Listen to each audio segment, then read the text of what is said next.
8:45 de la mañana, cadena radial La Piragua, radio, televisión y prensa. Tenemos al señor gobernador del departamento de Córdoba, el doctor Orlando Benítez, con quien vamos a dialogar sobre varios temas de actualidad que hoy necesariamente, cuando estamos a punto de comenzar un nuevo gobierno, un gobierno histórico para el país, pero que también tiene para el departamento de Córdoba una connotación más que histórica. Doctor Orlando Benítez, muy buenos días y bienvenido a la cadena de radio, televisión y prensa de La Piragua.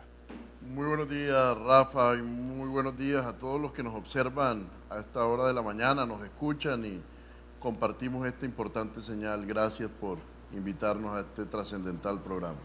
Bueno, doctor Benítez,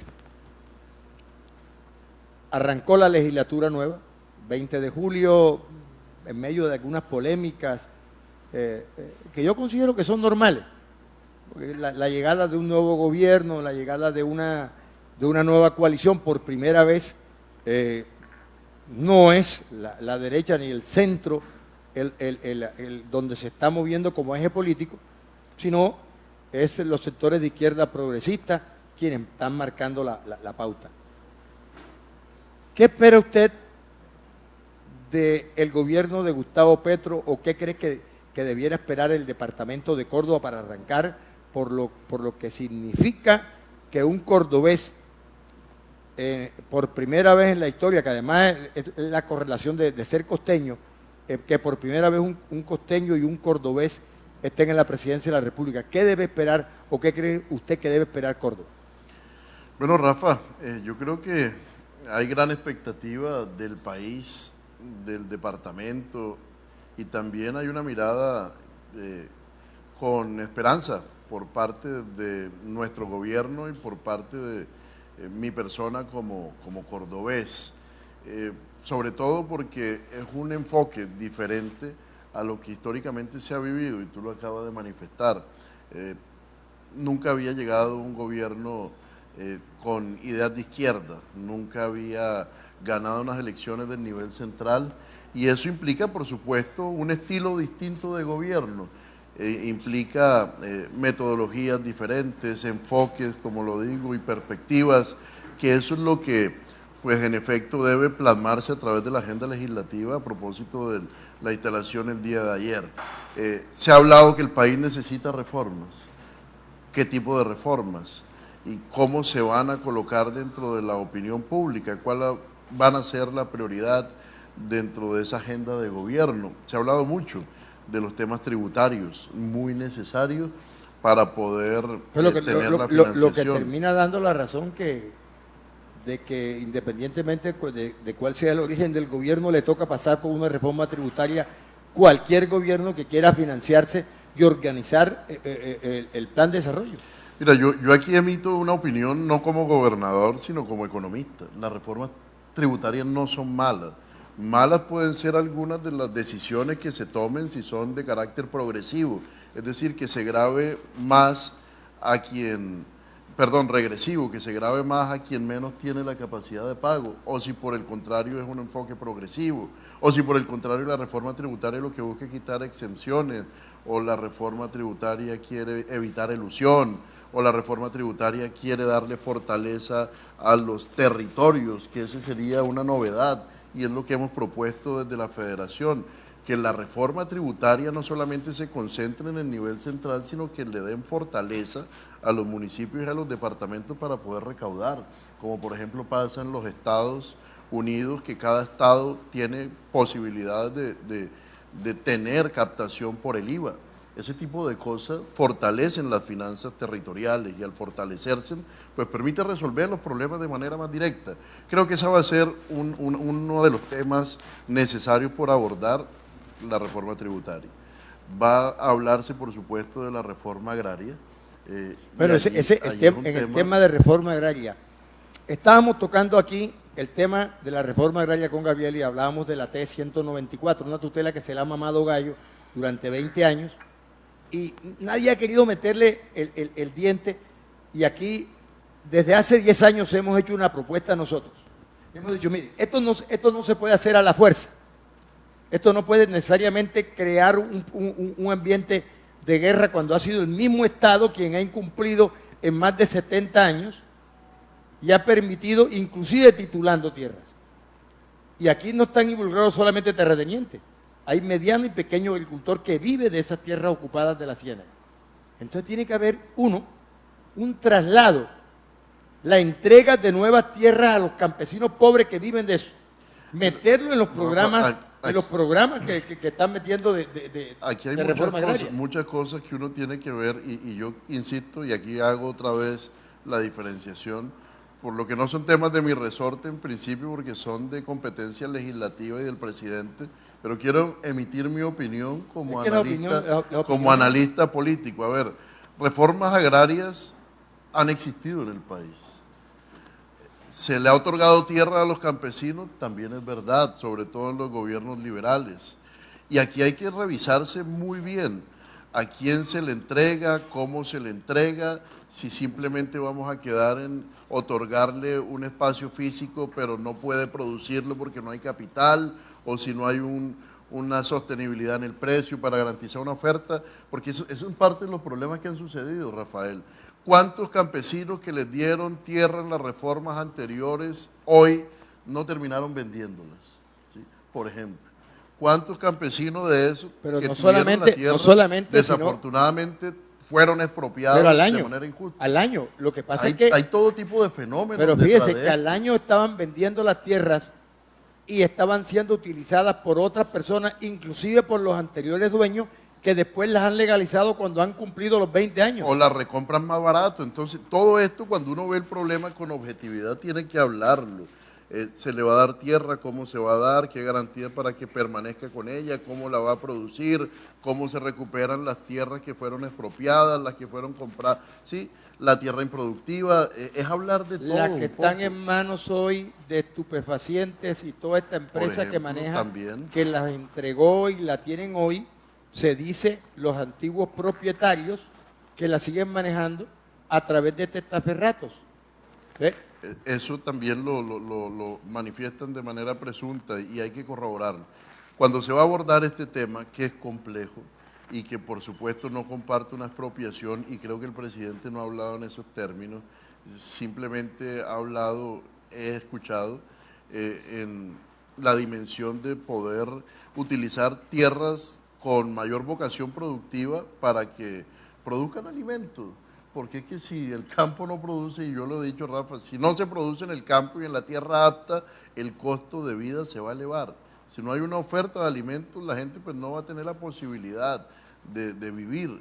Y esa es una responsabilidad de un gobierno, producir alimentos para que se acabe la pobreza. Otra cosa, allí hay un implícito, una función. Sin detrimento de la parte de la ganadería, en la producción ganadera, porque si es así, y hay una reducción de la producción ganadera en carne, si el kilo que está a 20.000 pesos hoy a 20 y pico mil pesos, termina reduciéndose esto y iremos a comer carne en foto. Mira, Rafa, es que la responsabilidad es cuando uno gobierna, tiene que ser ver las cosas en todo su contexto y mantener un equilibrio. No se puede fortalecer un sector para debilitar otro. No se puede fortalecer un alimento para desabastecer en otro. No se puede dar la prioridad a una persona en detrimento de la mayoría. El reto es mucho mayor, por supuesto, cuando se gobierna y sobre todo cuando se plantean este tipo de reformas. Sin duda, uno de los temas que mayor polémica, en el mejor de los sentidos, o mayor debate va a generar, va a ser lo que se plantea alrededor de la reforma agraria. Y yo sí insisto en la tesis que debe existir no una redistribución en términos de quitarle al otro, pero sí una redistribución en la producción de alimentos del país. ¿Usted está de acuerdo en esta propuesta que le voy a lanzar? Aquí, antes que llegara usted, estuvimos hablando de que ya no deben darse el balastrar las vías terciarias, sino buscar un mecanismo de mirar cuáles tienen mayor acercamiento económico en producción. Por ejemplo, para colocar una ruta, Montería, Pueblo Bujo, Loma Verde, que ya se pare y se tenga, por lo menos se busque el mecanismo que se pueda pavimentar, pero en pavimento rígido, toda esa vía. Y hacer el tema de la valorización rural, que los grandes ganaderos que se van a ver beneficiados y agricultores en una zona con un pavimento rígido, que no va a ser, se van a beneficiar, no se les van a dañar los carros, pueden entrar a sacar sus productos agrícolas, ganado, arroz, sorgo, lo que siembre.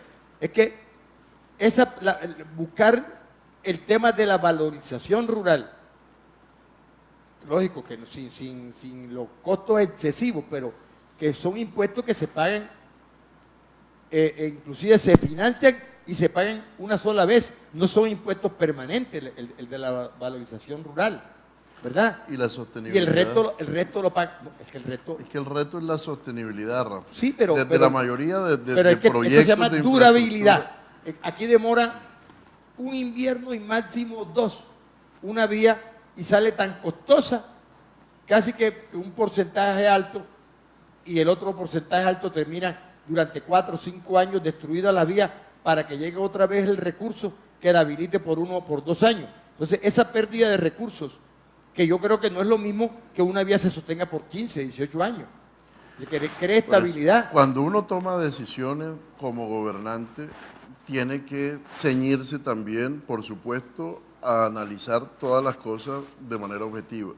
La sostenibilidad, el costo-beneficio, el poder ver el impacto positivo en la valorización y demás. Y en el abaratamiento de los alimentos. Uno en este caso, yo no podría aventurarme a decirte, hay que hacer esto porque habría que revisar fuentes de financiación, presupuesto, de lo que sí estoy seguro y debe también revisarse, es por supuesto esa competencia tanto a municipios como a departamentos de responder por las vías. Mira, las vías terciarias son responsabilidad de los municipios, las vías secundarias son responsabilidad de los departamentos, las vías nacionales son responsabilidad del nivel central. Pero hoy las que tienen una sostenibilidad frecuente y un mantenimiento constante son aquellas que están concesionadas. Entre comillas, porque inclusive estas que nos están quitando plata todos los días y que están en mal estado, todavía no hemos entendido cómo todavía no se le está metiendo la mano en los pedazos de vía, cómo se está deteriorando la que conduce en la margen izquierda hacia Arboletes.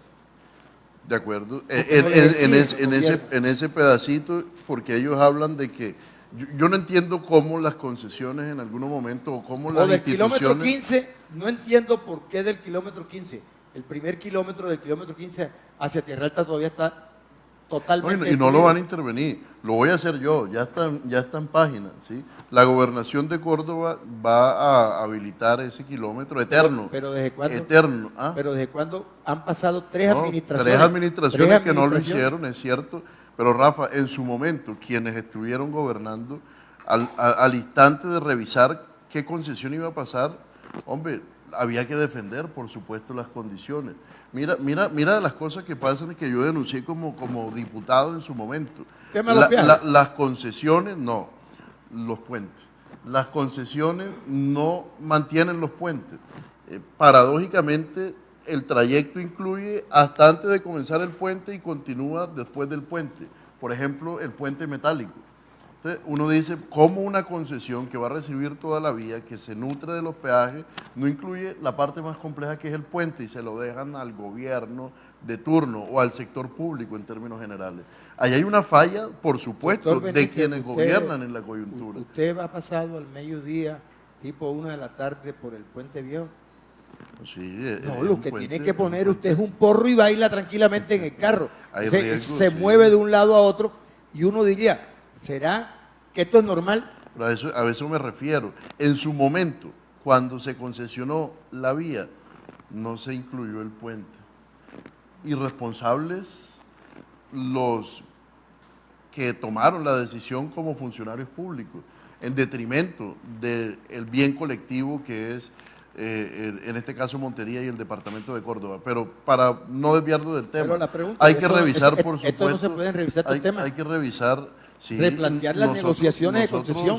Nosotros tenemos una lucha jurídica con el tema de de ruta al mar por el tema de los peajes, porque hay unos compromisos sobre el mantenimiento, sobre todo de la vía hacia Tierra Alta, que fue un esfuerzo también económico del gobierno nacional y el nivel departamental, que hoy no la están manteniendo, ¿sí? Y que sí le cobran un peaje, que fue la lucha que dimos en ese caso. Hoy voy a hacer ese kilómetro que tú te refieres, que ya está en página con recursos del departamento, que son también de los cordobeses, pero no es posible que se cobre un peaje y que no se esté La pregunta, manteniendo ¿por qué ese tipo de kilómetro cosas. no entró en eso? La pregunta, ¿cuál es el Hay que argumento preguntar, jurídico? no, argumentos jurídicos no hay. En su momento los alcaldes y gobernador tal vez no conocieron el circuito, el diseño, no defendieron las posiciones y dejaron que se diseñara de esa ¿Usted sabe forma. qué pensábamos los que utilizamos la vía? Que van a dejar de último el pedazo ese y de pronto se fueron desapareciendo las maquinarias y usted miraba que arrancaba de ese kilómetro en adelante una buena Y vía. no lo hicieron, Rafa, porque acuérdate que hacia allá, del 15 hacia la derecha, hacia el Alto Sinú, pues no estaba en principio, o no hace parte de la concesión, realmente no hace parte de la concesión. Se impactó negativamente con el cobro del peaje cuando corrieron el peaje hacia el 12, ¿sí? De lo contrario, la vía que estaba era la vía hacia el San Jorge. Pues por supuesto que esa Y que se conforma ahí hacia la derecha, pues no estaba y por eso no le iban a intervenir, desafortunadamente. Hoy, pues la buena noticia y el anuncio que podemos hacer aquí exclusivamente en el programa es que la gobernación, entendiendo ese problema heredado, pues vamos a hacer la recuperación ¿En y cuánto tiempo calcula que empiezan los trabajos? Rafa, yo aspiro que... Ahí si no hay sale el rehabilitación, proceso ahí de prácticamente 2 la vía es meses, nueva. No, se va a hacer nueva, casi 1 kilómetro. ¿Cuándo arrancan? Yo creería que por tarde, en noviembre, en el nombre de Dios. 1 kilómetro dura un mes, más o menos debe estar eso. Eso debería estar, sí, a veces hay contingencia, clima, vaina, pero ponle tú que por tarde, antes de Semana Santa, eso esté listo. Bueno, mire, el tema que nosotros hemos tocado también aquí, que la gente espera de algo que ha dicho con toda claridad el gobierno nacional, el tema educativo, los jóvenes. Aquí estuvimos estos 2 años, problemas duros en la ciudad de Bogotá y en todo el país con las protestas de los jóvenes. Y él ha dicho y ha propuesto que los alcaldes y gobernadores tengan los espacios ya listos y con la facilidad de titular rápido para poder hacer nuevas sedes. Hay algunas voces que dicen, mire, podemos ahorrarle a la nación si arreglamos el Colegio Nacional, por ejemplo, y optimizamos los horarios y los utilizamos en la parte educativa para la parte como tal de universidad en ciertos horarios, pero tener un colegio, porque no sé si usted ha ido últimamente al Colegio Nacional y la sala de profesores, las instalaciones, hombre, no se compadece con la institución educativa más importante pública que tenemos en Montería. Mientras que se han hecho los megacolegios, aquí nosotros tenemos el gran y primer megacolegio que es el nacional y está totalmente abandonado, gobernador. Sí, pero Montería certificado, yo mal haría de pronto opinando. No, es que la opinión es la general. Sí, lo que pasa es que cuando uno opina siendo gobernante no lo van a entender así. Entonces yo preferiría que de la educación de Montería... Bueno, entonces se la devuelvo. Hable se la devuelvo. y su secretario. Se la devuelvo. Córdoba, usted como gobernador, en la propuesta que tiene Petro, ¿qué le podría aportar en cuanto a terrenos? Si ha mirado, decir, bueno, tengo esto. No, ya, y los tenemos. Mira, yo heredé, hablando de educación, son varias cosas, ¿no? Educación superior. ¿Ustedes han hecho un programa de recuperación de lotes, terrenos y predios de la gobernación? Sí. ¿Ha recuperado? Hemos recuperado y hemos recibido en reparación por la corrupción de los gobiernos anteriores un par de predios que nos han permitido tener más activos hoy para poder disponer en cualquier tipo de solución que se requiera. Pero estamos hablando de la educación superior. Sí. Particularmente nosotros heredamos el problema de la Universidad de Córdoba en Sagún, que tú conoces, desde el año 2015 esa obra venía con problemas de ejecución, con riesgo de convertirse en elefante blanco. Nosotros logramos terminarla. Hoy la parte de infraestructura fue recibida, no se ha entregado a la universidad porque la alcaldía de Sagún tenía que culminar un tema predial. Nosotros la vamos a dotar con 6.000 millones de pesos para que la Universidad de Córdoba, y ahí hemos hecho una sinergia importante para sacar adelante ese ¿Cuántos proyecto. estudiantes recibirían de la zona? Cerca de 2.500 nuevos estudiantes van a tenerse allí en esa sede para la Sabana con un impacto regional. A lo que me refiero es que ese es un buen ejemplo del trabajo en equipo y de lo que se consiguió. El problema también con ese proyecto era la sostenibilidad, cómo va a funcionar, porque no se habló en su génesis como proyecto de ello. Aquí vamos a aportar recursos en la Universidad de Córdoba y voy a aportar recursos yo como gobernación. Pero mi consejo, y así lo manifesté cuando el presidente Petro hizo alusión a esa invitación, es que aquí tiene que hacerse una reforma a la Ley 30 de los recursos que se envían para la educación superior para el funcionamiento. Es que él está hablando de 14 billones de pesos este año. ¿Dónde lo va a sacar?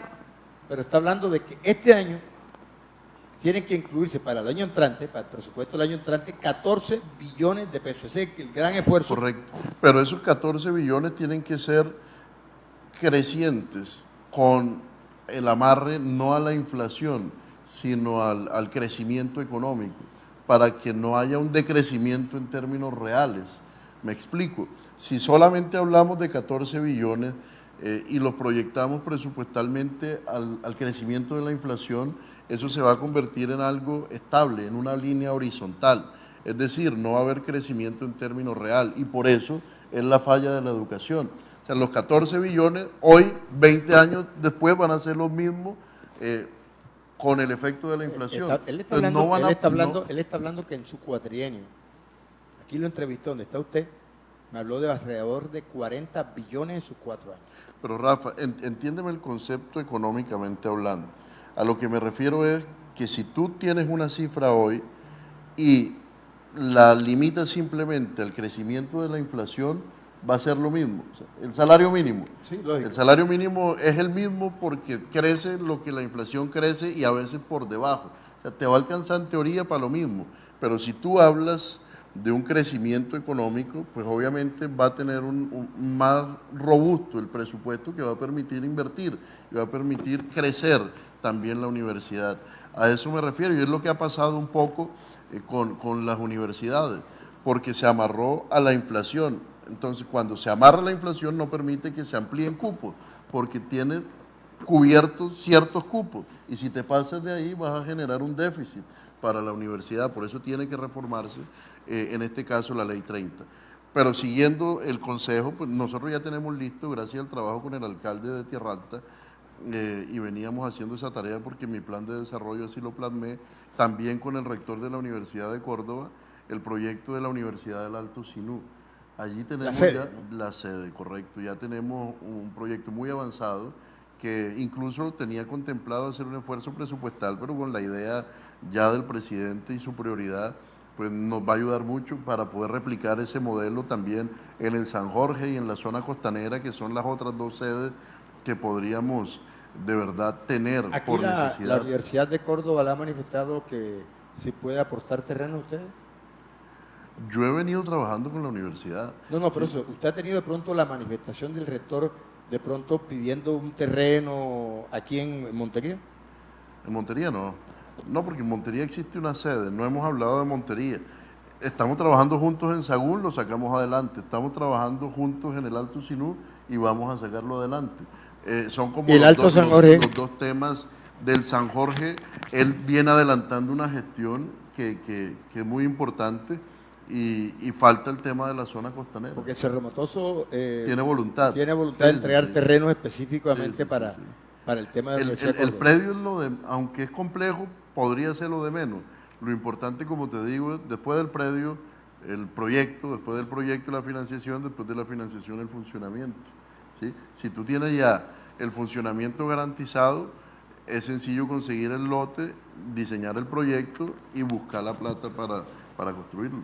La sostenibilidad es la parte más responsable. Yo que le muchas quería veces preguntar por no le prestan atención. Le quería preguntar por un predio específicamente que inclusive aquí en una entrevista que le hice a usted en campaña, usted me dijo, voy a averiguar, el terreno de lo que era la antigua Secretaría de Agricultura, que son 12 o 20 hectáreas que tiene el departamento, que se planteó, y no sé si eso fue entregado a la policía para la construcción del megacomando de la policía. La antigua Secretaría De Agricultura, donde tenían los cerdos y todo eso, vía Planeta Rica, kilómetro 3.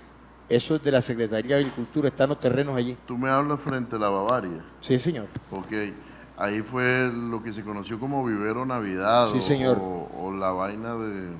Sí, el Vivero Navidad. Sí, en su momento de adulto mayor, en gobiernos anteriores. Ese predio lo dejaron invadir gobiernos atrás. Hoy ya estamos en plan de recuperación. Hay una tarea pendiente de la Alcaldía de Montería que esperamos nos ayude a cumplir para poder recuperar cerca de 14 hectáreas que ahí tenemos, que de acuerdo al uso del suelo del POT de Montería vamos a disponer.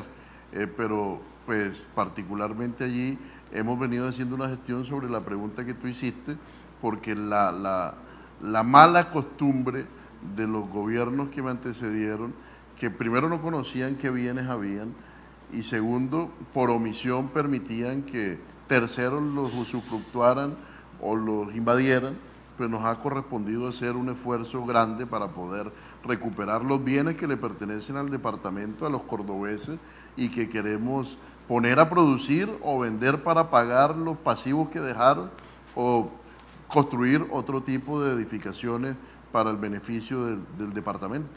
Inclusive vivienda. También. Inclusive vivienda, porque son terrenos que además... O producir alimentos.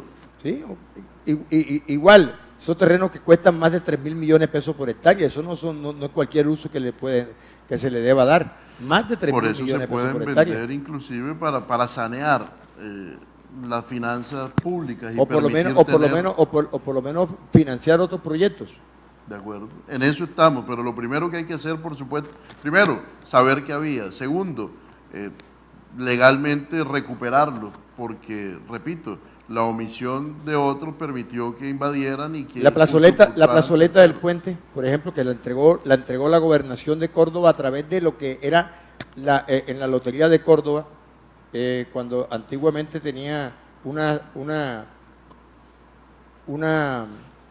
sección allí que manejaba todos los temas de donaciones y todo eso, y allí, siendo Musa Elías Nader, quien era el gerente de la Lotería de Córdoba, ahí se entregó en dación de pago hace más de 30 años y se ha pedido, se ha buscado de que le devuelvan eso y se lo entreguen al municipio de Montería, donde se pueda construir una gran biblioteca, sea un centro cultural allí que elimine un foco de prostitución y de drogadicción en esa zona y se convierta en una extensión de la Ronda del Sinú.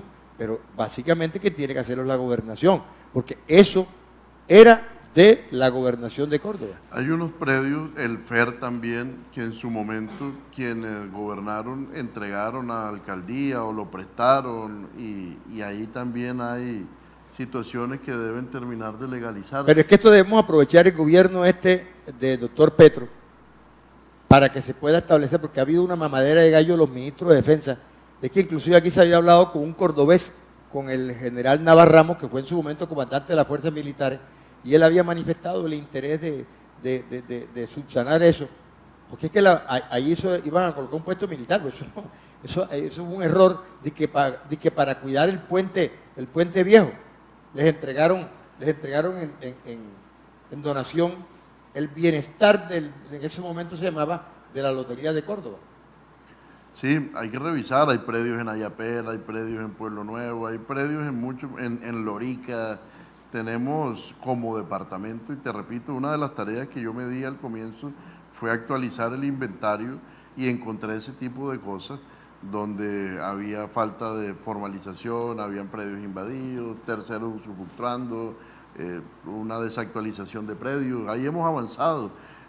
Yo pedí al Ministerio de Hacienda la posibilidad que me permitiera disponer de algunos predios, porque como estamos en 550 no se pueden vender y lo que se venda va a entrar para amarrar el plan financiero que hay. Entonces yo lo que quiero es que nos permitan vender algunos para sanear el departamento, salir de 550, recuperar ese ahorro forzado que tenemos que hacer para pagar el pasivo de la corrupción del pasado y poder invertir en el presente para el futuro de los cordobeses. Bueno, mire, hay un tema que creo que aquí tendríamos 20.000 temas para tocar, pero hay un tema fundamental, creo que es prioritario. Usted le tocó como diputado y fue el tema de la mala vecindad con Antioquia. Pues digo mala vecindad es porque uno no se le puede robar al vecino la tierra. Correr la cerca. Correr la cerca, eso no es buena vecindad cuando uno llega y dice, che, esto no era mío, y esto porque está de este lado, y empieza usted a tener que ir a una inspección de policía y para poder recuperar. Antioquia se dio la pela y perdió con el Chocó, la gente un departamento pobre, pequeño, y pensaron avasallarlo y terminó perdiendo. Bajirá, creo que Belén de Bajirá. Se lo querían robar tranquilamente. Aquí hemos planteado algo que hemos escuchado hace 40 años, no es nuevo. La mala vecindad. Yo no existía hace 40 años. Sí, la mala vecindad. ¿Qué hacer si no aprovechamos ahora que hay un presidente cordobés? Mira, Rafa, yo más que mala vecindad, también yo pienso que eso es culpa del cuidandero de turno. ¿Sí? Cuando el cuidandero de turno no tiene amor por lo propio y entre todos nos cuidamos, pasan ese tipo de cosas. Se te mete... ¿Usted cree que hizo bien la gobernadora que estaba encargada? No, muy mal. Y yo lo denuncié como diputado y como gobernador hoy he defendido al departamento y reversamos las barbaridades que habían hecho, las actas absurdas aceptando límites perversos en detrimento del departamento. Hoy ya estamos hablando de los límites donde teníamos incluso las paticas que se conocen. Por eso y los hitos, los mojones que donde están ubicados. Correcto. Hoy ya estamos hablando del debate sobre el mapa inicial, que fue la ley 9 de 1951. Es que no puede haber otro. No puede haber algo diferente. Yo he sido muy respetuoso, pero vehemente en el sentido de manifestar que yo no quiero más tierra como cordobés, sino que honremos lo que allí se plasmó. Sencillamente nos pongamos de acuerdo pero por eso llamo la atención, Rafa, usted ha dicho una cosa. Los cuidanderos de turno son... Usted ha dicho una cosa de los cuidanderos de turno. Mire, siendo yo secretario de gobierno de Montería, fíjese que estamos hablando, yo fui secretario de gobierno de Montería en el año 88, estamos hablando hace 34 años, 34 años. Llegó una familia de Saiza, con 2 niños, una niña y un niño, con paludismo cerebral, murió la niña, Grey, todavía recuerdo, y estaba el otro grave en el hospital, y yo a las 6 de la tarde con el conductor de la secretaría, con el presidente del sindicato, Dailor Flores, recuerdo, me cedieron un espacio, una tumba, yo conseguí la caja de la niña, y fue el entierro más triste de tener que enterrar a un ser, primero una niña de 7 años, segundo, no había un solo familiar de ella. Es que de Saiza a Montería, a Tierra Alta son 7 horas por lancha. 7 horas. O sea, yo creo que... Antes se iba por tierra, ¿no? Sí. Antes de que Urrá se represara. Claro que sí. 7 horas. Imagínese, y usted encuentra allí, el sindicato se dio, hicimos ese sepelio, 7:30 de la noche salimos nosotros de allí. Y la gente de Saiza nunca más supo, me imagino que la pasaron a una fosa común a la niña, posteriormente el sindicato, porque nadie reclamó. Esa tragedia que vive Saiza, quien hoy era corregimiento y sigue siendo corregimiento de Tierra Alta, tenía mesas de votación, se colocaban 600, 700 votos, y ya hoy el colegio, los profesores, la vía la mantiene el municipio de Carepa. Sí, Y ya parece que la gente no quiere ser del departamento de Córdoba, pero es porque no ha habido un alcalde y no ha habido un gobernador pues que le coloquen en la recuperación, como dice usted, de las zonas de frontera, se la estamos entregando. Eso pasó, Rafa, y de verdad que yo, pues, es malo hablar de uno mismo, pero nuestro gobierno le ha dado importancia a ese tema que como diputado coloqué en la agenda. Y hoy hemos recuperado el sentimiento del regionalismo positivo, hemos estimulado los territorios en la periferia, en Saiza estoy financiando el puente que prometieron tiempos atrás y se cayó, hoy está en ejecución, mandé los recursos a la alcaldía, tenemos la disposición plena y hemos conservado los canales de comunicación fluidos con los territorios más periféricos. He exhortado, por supuesto, a los alcaldes que son los primeros dolientes del territorio en cada uno de sus puntos fronterizos, pero para mí la forma más fácil de ejemplificar es eso.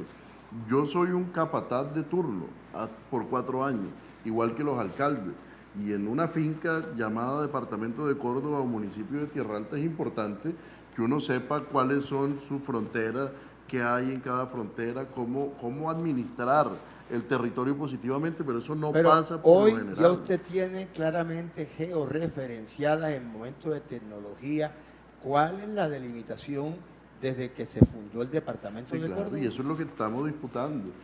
Jurídicamente tenemos que ¿Y por qué va a disputar jurídicamente lo que legalmente lo da la ley? Porque hubo concesiones de los antecesores que incluso se pusieron de acuerdo sin ser su competencia sobre puntos limítrofes, ignorando que la autoridad competente para ese caso son los congresistas. ¿Usted no va a llevar al Congreso de la República este debate? Depende, si así no lo dicen los tribunales que debe resolverse en esa instancia, nos corresponderá llegar a ese punto. No, es que no necesariamente eso, el debate. Abro el debate. Abrir el debate sin necesidad de que presentar una ley, porque tú no puedes modificar, o sea, presentar una ley para modificar, perdóname lo que voy a decir, para legalizarle el polvo a los antioqueños. Para aclarar los límites, manifieste. A ver, cuando uno llega a gobernar, uno tiene que revisar las actuaciones de los anteriores, llenar vacíos de lo que dejaron de hacer. Me pasó pues... Y hay unos que están prescritos. Con el tema de salud, con el tema financiero, con el tema limítrofe, para hablarte solamente 3 temas. Con el tema de salud yo tuve que llegar a organizar, hacer auditoría, sacar adelante, comenzar a pagar, acabar con... Pero usted sabe la connotación que tiene el tema limítrofe, que terminan robándonos regalías, porque eso termina... Allá iba. Segundo tema financiero, ordenar la casa, sanear al departamento para poder invertir. Tercero, limítrofe, por supuesto, porque es un tema de potencial minero energético, de vocación productiva, de reservas de agua, que son posiciones además para mí yo. Pero desafortunadamente, y en esto soy enfático, las omisiones de quienes administraban el departamento antes, pues complican y el tiempo que pasa no se recupera. O sea, nosotros tuvimos que comenzar a defender al departamento sobre las actuaciones que desarrollar. Por eso le estoy diciendo, aprovechemos que tenemos gobernador cordobés, que esto lo vamos a decir, presidente. Y hoy lo hemos logrado, Rafa, hemos logrado reversar lo que hizo Sandra Devia en su momento, lo que habían pactado. ¿Esta señora no ha compulsado copia para denunciarla ante la Corte Suprema? Eso debe hacerlo todos los cordobeses, de verdad, porque es una afrenta contra todo el territorio. Debemos hacerlo, me incluyo. Hoy el debate es sobre los límites iniciales. Hoy hemos tenido victorias. Cuando yo llegué prácticamente ya nos iban a quitar más de lo que teníamos en su momento y logramos frenar eso, Rafa. De verdad que ahí hemos tenido un equipo jurídico dedicado, un equipo de geografía, la Universidad de Estado, la Academia de Historia. Ha sido un colectivo del departamento que nos hemos unido como tiene que ser, porque es que, vuelvo y repito, yo me voy el año entrante en diciembre 31 y tiene que continuar la defensa del departamento con una misma línea, proteger nuestro territorio, y eso es un asunto que no es exclusivo al Ojalá no venga un fenicio, un traficante negociante de los que estamos acostumbrados que han entregado al departamento de Córdoba para que no termine.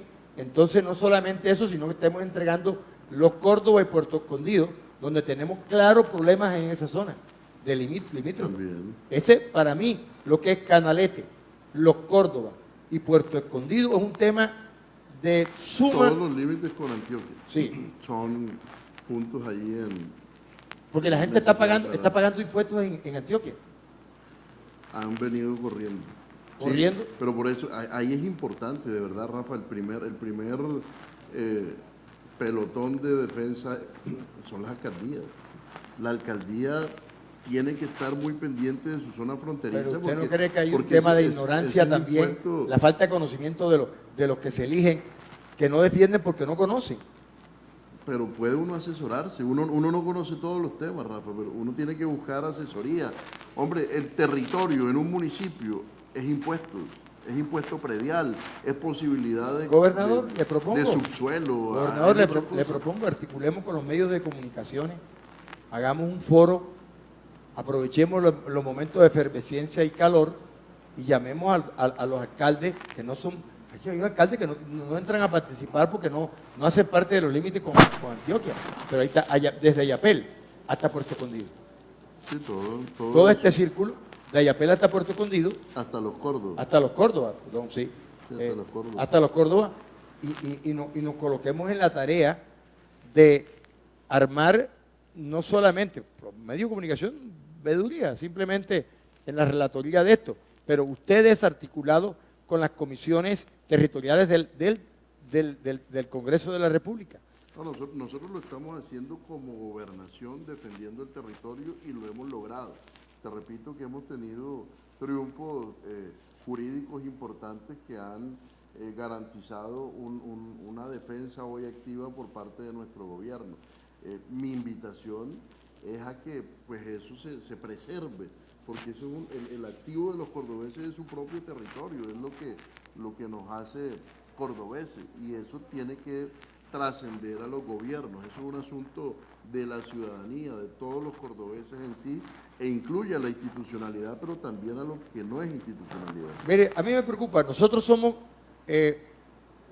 una imposición de muchas cosas que nos impusieron los antioqueños, y soy hijo de antioqueños, ni siquiera para decir que odio a Antioquia, no, yo tengo mi buena relación con mi familia y quiero mucho a Antioquia, pero quiero más a mi departamento que es a Córdoba. Nos impusieron la bandera. Revisen los colores de la bandera de Córdoba. Ah, bueno, y Antioquia.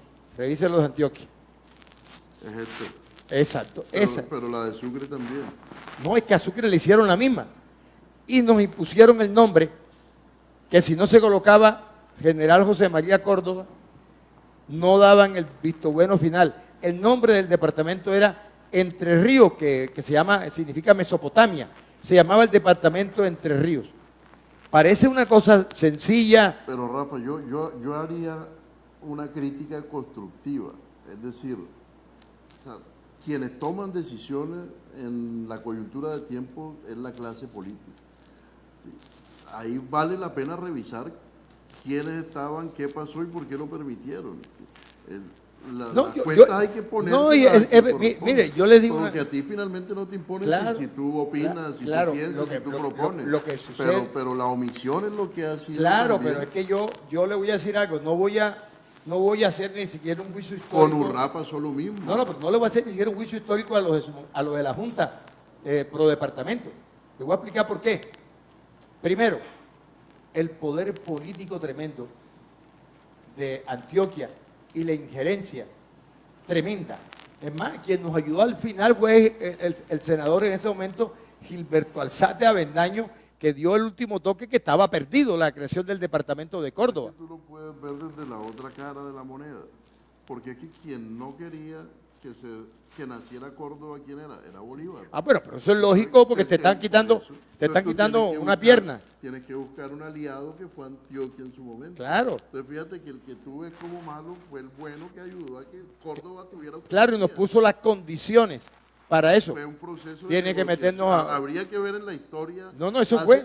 A propósito de los 70 No, es que por eso le estoy diciendo, no estoy criticando lo que hizo la Junta. Lo que podemos es enderezar sin los chantajes y sin la presión de la Junta, establecer una ruta, como por ejemplo, si históricamente podemos mantener la misma bandera y el mismo nombre, por decirlo así. No la discusión esa de un gobernador que no sabía qué le gustaba más, la B grande o la B chiquita. Ese tipo de cambios son estructurales en su génesis como departamento y es cambiarte como gran parte de lo que has conocido como el sentimiento cordobés. Es que le pongo un nombre ahora mismo. En cualquier momento. Yo particularmente en mi gobierno no abordaría la discusión de cambiarle ni el nombre al departamento ni la bandera al departamento. Lo que sí voy a proponer, y aquí lo anuncio, tampoco es la modificación de lo que ya existe del himno, pero sí la inclusión de una o dos estrofas nuevas que hagan alusión al resto de regiones inclusión que hay en el departamento. El Sanjorje ese de la mujer sinuana, eso. No se puede hablar de que no, que vamos a cambiar por la mujer sinuana la estrofa, no. Vamos a crear, y ve que lo estoy diciendo porque así lo estamos construyendo, bajo la revisión bibliográfica que ya existe, un par de estrofas nuevas que involucren de manera concreta el resto de regiones que hay en el Y le voy a anunciar algo que voy a hacer desde acá, y es la campaña para la creación del nuevo departamento en la costa, que debe existir, y que es una forma de contener que los antioqueños nos roben. Es el departamento del Urabá, el otro departamento cordobés, 8 municipios que deben constituirse en departamentos y que son costeños, y que son Caribe, que es costa atlántica.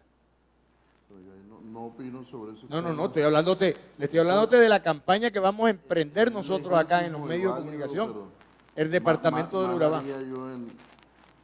No, pues si es que ellos también han hecho la campaña para hacer el departamento de Sanjorje. Ellos lo han hecho. ¿Qué sí pienso yo? Que los antioqueños han hecho comité. Antioquia tiene su parte Caribe y se lo he expresado a Aníbal como colega. Incluso podríamos hablar de región Caribe con Antioquia. No, pero ese es usted. Nosotros no.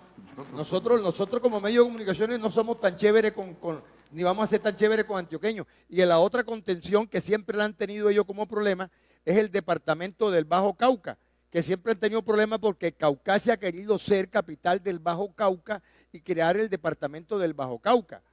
Ahora, lo que aquí no hemos entendido, a mí no me disgustaría la creación del departamento del Sanjorje si aquí se diera una representación como la hay en Francia.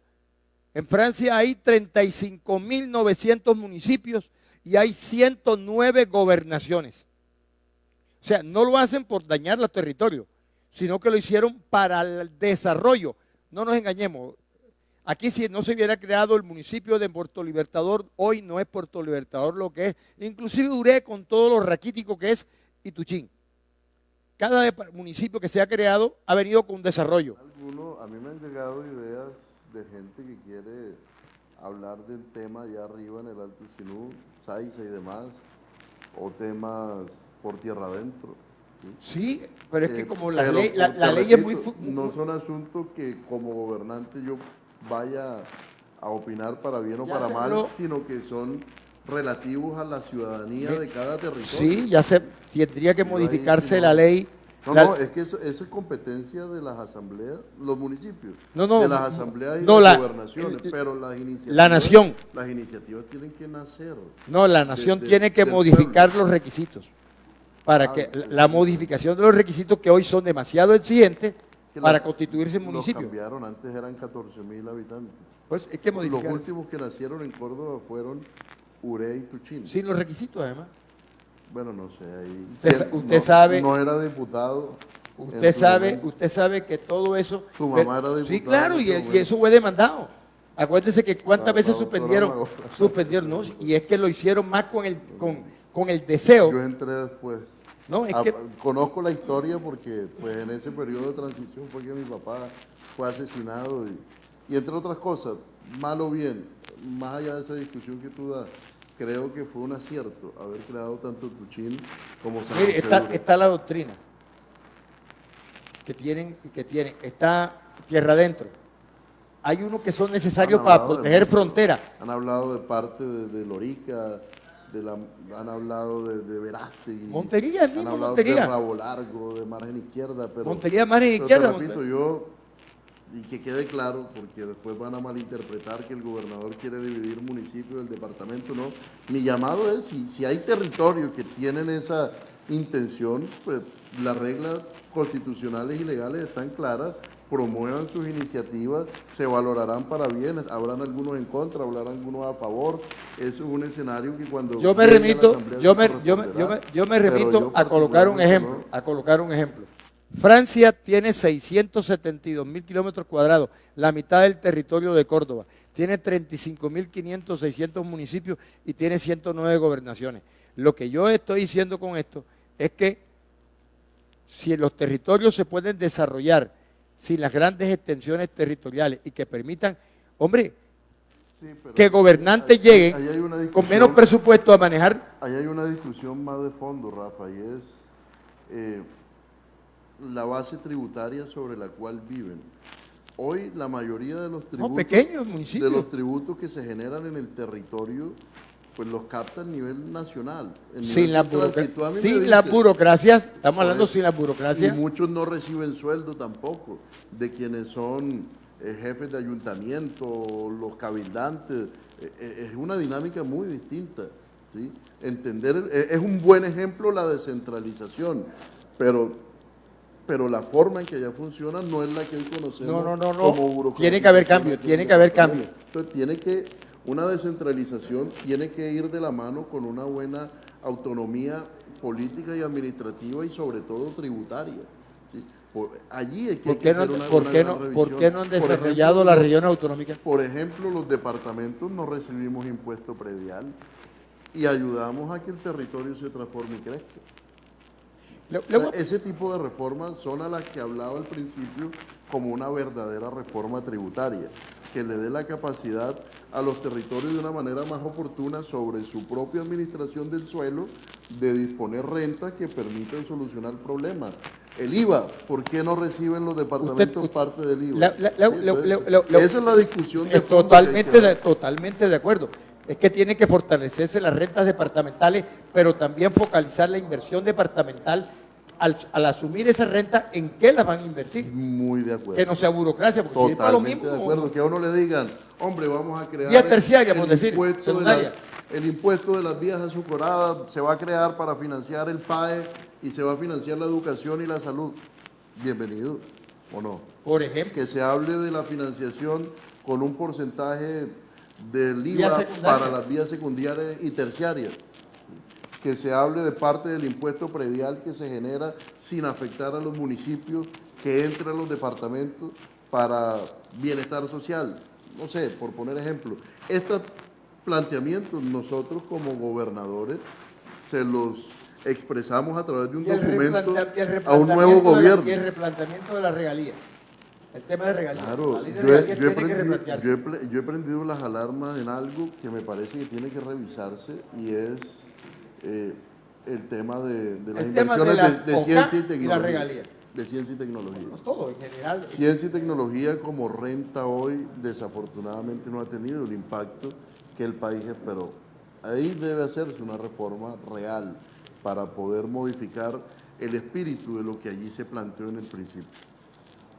Gobernador, yo creo que aquí hay muchos temas que vamos a ir desarrollando en el transcurso de estos años, en la medida en que vayan dándose los procesos legislativos. Algo tiene que salir de esto. Reforma política. La reforma política fundamental es la registraduría. Cuando yo hablaba de las tres más importantes, sistema electoral. El tema tributario, el tema de la reforma agraria y la reforma política, que no alcanzamos a llegar, yo creo que eso va a marcar la agenda. El sistema electoral. Si seguimos con el sistema electoral que tenemos hoy, nada hacemos con hacer reformas políticas porque vamos a elegir a los mismos en la misma situación.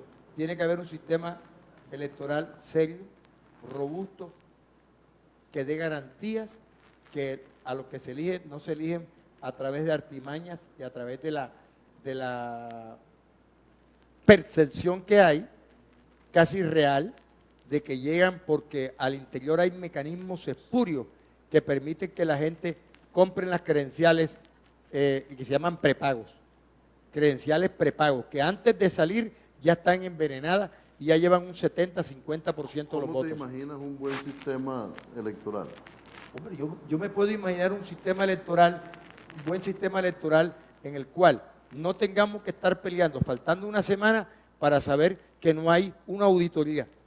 de que no se tienen auditorías en tiempo real, de que por qué tiene que votarse en un solo día, que por qué no puede el sistema electoral votarse en 2 días, por qué tiene que ser un domingo, por qué no puede ser un día de semana en que están abiertos todo el comercio, Como que se todo hace está funcionando. En la el mundo votación hacia afuera. No es que en el exterior el colombiano vota así. no, vota mejor que nosotros. Sí, sí. Entonces, El mismo colombiano sobre las elecciones de Colombia. exacto, entonces ¿por qué a nosotros no nos pueden decir? Son propuestas. ¿Y las listas cómo te gustaría? Yo creo que el tema del listado y las escogencias, como están en lista cerrada, ha habido un avance, no me parece mal, porque debe ser una escogencia interna de los partidos, ¿verdad? Pero por lo menos que quede por ley la paridad con la mujer, hombre y mujer, que yo creo que con claridad, pero una paridad tipo cremallera. Tipo cremallera para que no sean 50% mujeres y metemos de puesto son 20 y metemos las últimas 10 para llenar los requisitos. No, es la necesaria situación de que el Congreso, en vez de tener, si son 300 parlamentarios, son 50 mujeres, pero que los partidos les toque prepararlas y llevarlas, y eso se da llevándolas a los grandes cargos. Sí, eso es válido. Si usted no le da la experiencia. Pero la mujer tiene que querer también. Y pero imagínate si teníamos un candidato que decía que la mujer tenía que quedarse en la casa y 8 mujeres votaron por él. Yo le he dado un buen consejo. Las mujeres son muy buenas administradoras, tienen capacidades diversas, pero muchas veces la mujer es la que menos vota por la propia mujer. Entonces, porque hay machismo. Mi recomendación es que creamos en cada quien, la mujer también, esa lucha histórica que ha tenido que dar por los derechos, mira, primero por la educación, después por el voto, ahora por poder conformar una lista. Yo creo que en eso, aunque se ha avanzado, sigue existiendo deuda pendiente. Mire, y por supuesto aquí se están dando cambios generacionales. En mi gabinete la ventaja, por ejemplo, es la secretaria de Hacienda es mujer, la infraestructura es mujer, la secretaria de gestión administrativa es mujer, contratación es mujer, la juventud es mujer, la de mujer obviamente es mujer. La mayoría son mujeres y eso nos satisface porque, te repito, hay una capacidad amplia sin subvalorar la del hombre. Yo creo que aquí el ser humano en sí es muy capaz, pero por supuesto que el deseo es que se revalúe el rol de la mujer dentro de la sociedad. Y otra cosa que estoy de acuerdo es que se coloque el voto obligatorio, por lo menos culturalmente, para que en los próximos 20 años, durante 20 años, obligatorio, para que haya para que la gente vote. Mira, yo te voy a dar una opinión. Otra vez me aparto de la investidura de gobernador y ahora sí te doy una opinión. De la reforma política, yo creo que tiene que existir un mínimo de tiempo para la militancia. Es decir, sí, que a ti te digan, tú quieres un aval de la piragua, mínimo debes haber estado 2 o 3 años en la piragua, porque eso evita la comercialización de avales. No, ¿por dónde vas a aspirar? No, voy a ver qué aval me consigo. Hombre, eso es indisciplina electoral, eso es falta de principios y coherencia política. Pero ¿sabe una cosa? Y eso es irresponsabilidad. Allí sí tiene que haber una reforma. Y las elecciones primarias de los partidos para la escogencia de los candidatos. Que no vayan después, al que no eligieron en un partido, a meterse en otro partido. Eso también me parece importante. En muchos países funciona así. Ahí se comienzan a conformar y eso le da real militancia dentro de las colectividades. En la reforma hay muchas cosas, pero entre otras cosas, eso le toca a los ¿no? Yo estoy de acuerdo en la primera vuelta y segunda vuelta para las alcaldías capitales y para la gobernación. Que se dé la primera y segunda vuelta también. En Bogotá lo van a hacer a partir de la próxima elección. Nosotros tenemos que también buscar el mecanismo que se dé para los departamentos. Es que aquí tenemos que consolidar que las minorías no podamos estar ajenas a una situación como que, además, mira lo que rompemos aquí. Rompemos en la transhumancia, rompemos la compra de votos, porque que compren primera y dicen, ¿cómo vamos para la segunda? Si no ganamos con el 50 más 1 en esta, la gente dice, la compra de votos ya pasa a un segundo plano o es muy, muy claro que no va a tener la misma preponderancia si nosotros logramos romper este esquema de que ojalá fuera para todas las alcaldías, inclusive lo digo para la alcaldía, la alcaldía en general. Pero usted imagina cuando aquí compra que sale un concejal con 7.500 votos. Aquí hubo en Montería un concejal con 7.500 votos. Explíqueme ese concejal, hoy qué diferencia tiene. Ahí me aparto otra vez de la opinión porque yo ahí no... No, pero lo mismo, o un diputado con 35.000, 40.000 votos, para no excepcionalmente meter Montería. Si usted no es en un partido donde debe escogerse, claro, eso beneficia internamente a un partido, un concejal que saca 7.500 votos, ¿verdad? Pero no es excepcionalmente sospechoso cómo hoy se estaban repartiendo los cupos y cómo la gente hoy sale al consejo en ciertos lugares y todo el mundo habla, no, que aquí estuvieron los de la registraduría, que aquí estuvieron los delegados, que se le dieron 40, 50 millones de pesos y por eso y se habla de blindaje electoral. Y blindaje electoral no es otra cosa que de que a los tipos arrancan con un yesquerazo, como dicen por ahí, de 500, 600 votos según la categoría del municipio o a la Cámara o al Senado. Si usted no acaba... Yo pensé que el blindaje electoral era colocar los testigos en No, ese blindaje es otro. Ese blindaje electoral es otro. Ese es institucional, porque es institucional de los partidos. Es el que le venden a los otros. No conozco, no sé. Y si existe, ojalá lo denuncien, porque es que eso es lo que no puede seguir existiendo. Por eso estamos hablando de que la reforma electoral tiene que acabar permita, porque el miedo que tiene una persona cuando te permiten votar 2 días o 3 días para elegir una persona, usted se imagina el tipo desesperado, mierda, ¿y cuántos votos llevamos aquí en la... Ya llamaste a fulanito. Oye, que no han sacado a la gente de la zona de San Francisco, San Diego, y nos están dando clavos y tenemos... ¿Cómo es esa? El transporte te obliga, primero las comunicaciones, la información, el tiempo, y no habrá plata que alcance para la compra de votos. Porque el tipo que se va a ganar una alcaldía en 3 días, ese tiene que tener esencial, bueno, ¿qué es lo que no se va a cuidar en 3 días? No, sí. Hay un mayor universo. Ok. Bueno, gobernador. Serías un buen ministro del Interior. No, por lo menos sería un buen... Para replantear muchas cosas que conoce que funcionan mal y que hay que mejorar. Pues supuestamente van a haber mesas de concertación. Y ahí opinarás. Claro, en las mesas de concertación que van a hacerse regionales debemos participar y debemos presentar nuestras ponencias. Yo voy a presentar algunas ponencias. Y varias de las cosas que dijiste, algunas... Ahora, no tienen que ser como uno dice, porque para eso entran en estudio. Para eso es el debate. Para eso es el debate.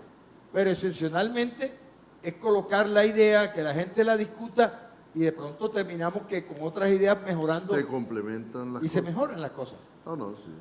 Gobernador, muchas gracias por estar aquí con nosotros. Creo que hemos hecho un ejercicio bueno, donde hemos debatido, hemos hablado.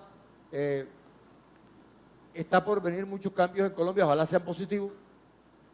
Ojalá tengamos la oportunidad de que en estas evaluaciones digan, bueno, ya tenemos aquí 1 año de gobierno, y es que el año de gobierno va a trazar inclusive la posibilidad de que le vaya bien a la coalición de gobierno. Si no hay una sustancial mejora, porque este es un país que se mueve por lo anímico.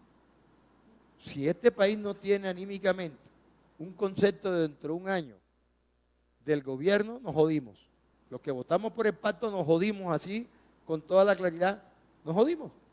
Y le pasa como se jodió el Centro Democrático, que al año de gobierno, ya cuando estaban a 4 meses de las elecciones, nadie quería votar por los candidatos del Centro Democrático, nadie quería hacer coalición, y los mismos que odiaban al presidente eran los del Centro Democrático, que no se sentían representados en el gobierno del Centro Democrático. Hoy puede pasarnos tranquilamente al pacto histórico, que dentro de 1 año la gente no sienta que el presidente hizo los cambios.